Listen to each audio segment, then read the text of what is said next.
E sejam bem-vindos a mais um episódio do programa Notícias Livres. O meu nome é André Paula e começo já este quarto episódio com um artigo a falar sobre o Raspberry Pi 4, que já está disponível o modelo B com 8 GB de RAM por apenas $75, ou seja, mais ou menos 87 euros. E onde é que podem comprá-lo? Podem comprá-lo, por exemplo, na Mouser, em Portugal, onde já está disponível, e como vem aqui também o preço, já está disponível por 87 euros, ou então, sendo mais preciso, 86,99 euros o valor deste Pi. Bem, quem pensou que em 2020 teríamos um Pi tão potente? Eu, de facto, não estava a pensar em ter um Pi assim, mesmo porque, segundo este artigo e segundo aquilo que está aqui mencionado, é que o Pi pode não só ter 8 GB de RAM, mas ir até 16 GB de memória RAM. É curioso que no episódio anterior eu falei sobre o Ubuntu 20.04, que é possível instalar no Raspberry Pi, no modo servidor, e que seria o ideal, mesmo porque para um Pi com 8 GB de RAM seria talvez o GNOME seria um pouco mais pesado. De qualquer das formas, segundo o que depois vi mais tarde, o Martin Impress, ele instalou o Ubuntu 20.04 no Pi, portanto no Pi com 8 GB de RAM, mas não está bem otimizado. Portanto, neste momento, é possível instalar o GNOME, mas a nível de otimização não é o ideal. Por isso, o que é que podem fazer? Podem utilizar, por exemplo, o Ubuntu Mate, que é verdade que ainda não está com a versão 20.04 disponível para o Pi, mas está ainda na versão 18.04 e que podem muito bem testar com esta versão de 8 GB e que de certeza absoluta que vai funcionar muito bem. Acredito que talvez este ano, ou mesmo daqui a mais uns meses, teremos alguma indicação de que o GNOME iria funcionar ou vai funcionar de uma forma melhor no Raspberry Pi. Mas fica aqui a sugestão, fica aqui também a notícia que eu achei bastante interessante sobre esta pequena board que acaba por ser mais potente do que alguns portáteis. Até aqui está a mencionar a nível de valor com os Chromebooks, portanto, entre um e outro, com certeza, a nível de preço, o Raspberry Pi acaba por ganhar aqui. Portanto, fica aqui também esta notícia. Agora vou já passar à próxima. A próxima foi enviada pelo Christoph Silva, que ele enviou-me esta notícia que está relacionado com algumas melhorias no Manjaro. Por exemplo, algumas novidades é o novo Software Center do Manjaro, portanto o PAMAC, que tem uma cara nova, com suporte para pacotes nativos, snaps e flatpaks e suporte para os pacotes AUR. Algo que, como é óbvio, o PAMAC já tinha, portanto, quem se lembra do PAMAC e de utilizar o PAMAC, ele já tinha esta opção, podiam ativá-la depois os pacotes AUR, mas o visual não tinha nada a ver. Portanto, vocês veem agora o visual do PAMAC e não tem mesmo nada a ver. Para além disso, também existe aqui uma outra novidade que está relacionada com o Layout Switcher. Portanto, o Layout Switcher está relacionado com a mudança no visual que o Manjaro pode dar. Ou seja, algo que eles, pelo menos, dá-me a sensação que adotaram do Zorin. Quem já usou o Zorin sabe que existem alguns layouts que estavam pré-definidos, para dar aquele aspecto como ao Windows, portanto, e não só, e outros ambientes gráficos. Então tem aqui o Layout Switcher, o Manjaro, que permite também ter o aspecto do Unity, do GNOME, do Teeling, enfim, tem aqui também uma adição ao próprio Manjaro. Depois também um outro aspecto também gostei, que está relacionado com o gestor de definições, portanto está muito simplificado e fiquei com a ideia de que eles foram buscar este aspecto ao Linux Mint. Eu posso estar enganado, mas pelo menos o aspecto que eu vejo aqui neste novo gestor de definições parece muito o Mint. Posso estar enganado, mas está muito simplificado. Portanto, o Manjaro aqui mudou não só, ou melhorou a nível de aspecto, porque o Manjaro eu sempre gostei do Manjaro a nível visual, Só não gostava quando fazia atualizações e depois não funcionava tão bem.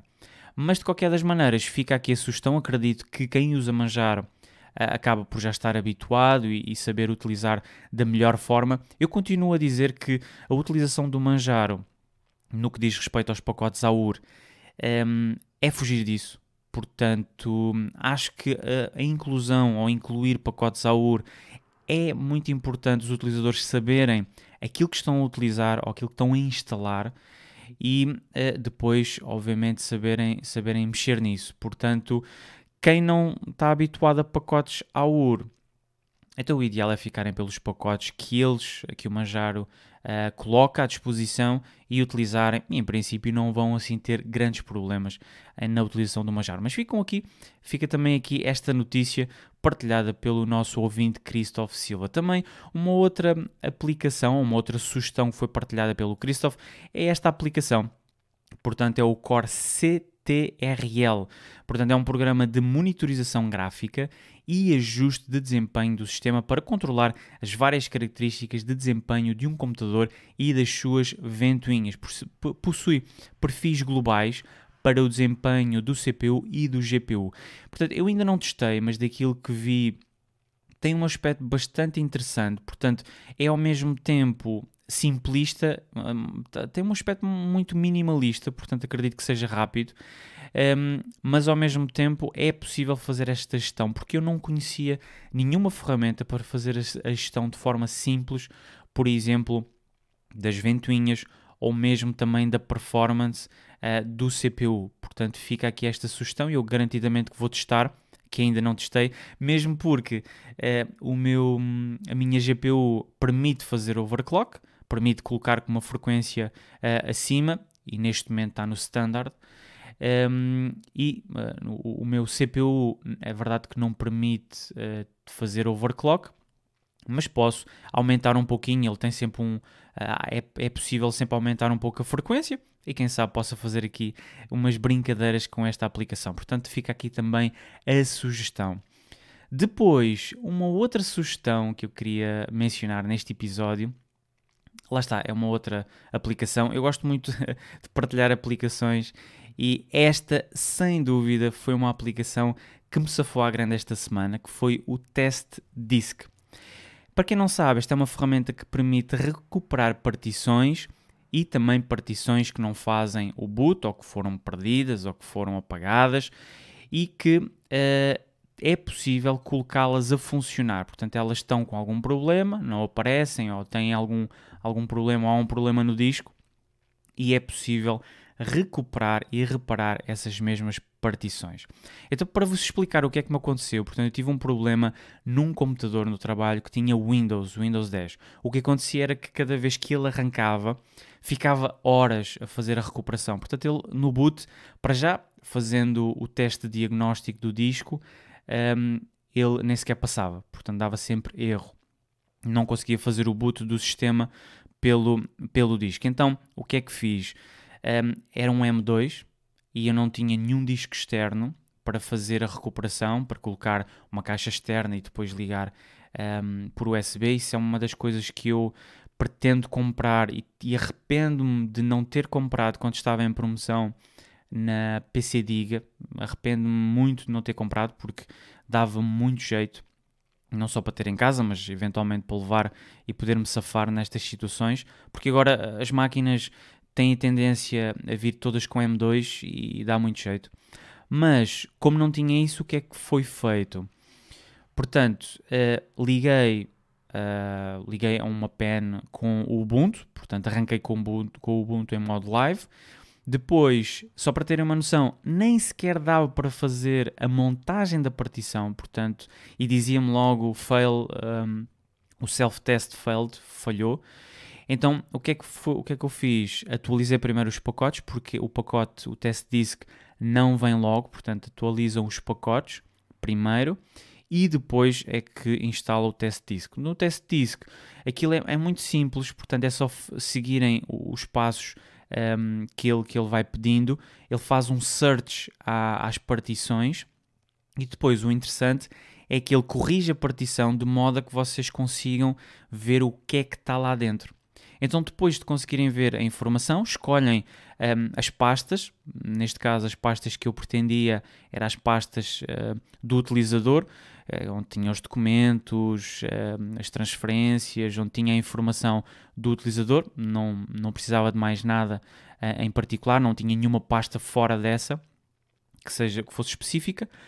E depois é copiar essa pasta para um disco externo. Liguei um disco externo e passei a informação para lá. Portanto, tudo foi passado, não houve nenhum fecheiro corrompido, pelo menos que tenha sido identificado, ou para já sendo identificado. Por isso fica aqui uma sugestão desta excelente ferramenta para recuperarem alguma informação ou corrigirem.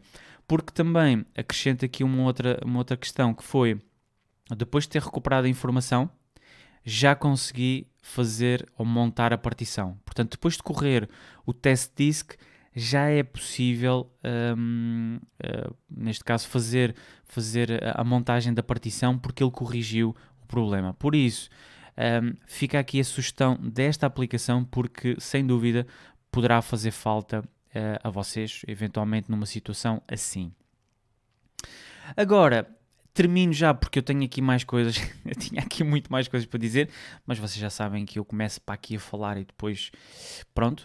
Então, vou passar já à próxima, que é uma sugestão aqui de um curso de programação Shell Linux com um professor, que é o professor Júlio Neves. E como vocês sabem, eu tive a assistir ao Festival do Fedora Brasil, assisti a várias palestras, entre uma delas, que foi a última, a mesa redonda, no fim, vocês podem ver isso, eu vou deixar os links na descrição, onde estava o professor Júlio Neves, que acabei por trocar depois e-mails com o professor Júlio. Portanto, ele é bastante conhecido no Brasil, não só por ter muita experiência na área, portanto, 35 anos de experiência em sistemas com filosofia Unix, e por isso, a nível de programação, já está no sangue deste professor. Depois, ele também já fez alguns livros, já escreveu o livro Bombando Shell e o mais recente, Shell Linux. Portanto, ele apresentou-me um curso online que eu vi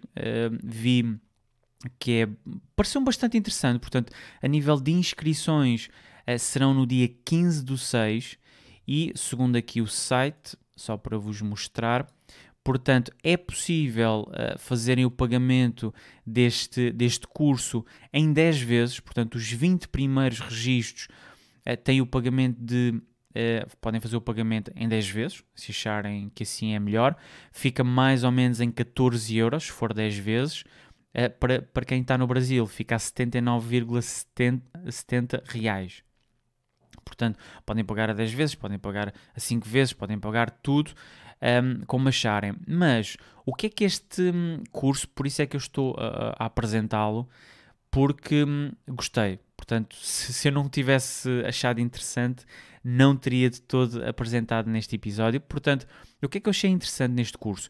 É que o curso, para além de ser, por exemplo, ser dado por professores universitários, portanto, o Júlio Neves e também o Rubens Queiroz, que também está aqui, vocês podem ver, são ambos conhecidos no meio do software livre, e isso foi bem destacado quando eu estive a assistir ao Fedora e à live. Vi várias pessoas que estavam lá e falaram também do professor Júlio e não só, e tiveram lá mais pessoas. Portanto, eles são bem conhecidos. Também já várias pessoas fizeram os cursos, daquilo que eu estive a analisar, tem boa reputação. O curso é feito em 5 semanas, onde neste caso a matéria para cada semana, depois é feito um resumo online, ao vivo, para tirarem as vossas dúvidas. Portanto, do que me apercebi, são 5 semanas em que vocês estudam essa semana, mas depois há um dia em que tiram as dúvidas presencialmente com o professor. Não sei se será com o Rubens Queiroz também, se é com os dois ou só com o Júlio Neves, mas fica aqui a sugestão, que é: estudam essa semana e depois tiram as dúvidas se quiserem. Também o material tem muitos exercícios, vídeos, enviaram-me também informação para eu conseguir perceber como é que seria então esse estudo, e gostei de todo o cronograma e ao mesmo tempo também da forma como ele é feito e os exercícios que são feitos.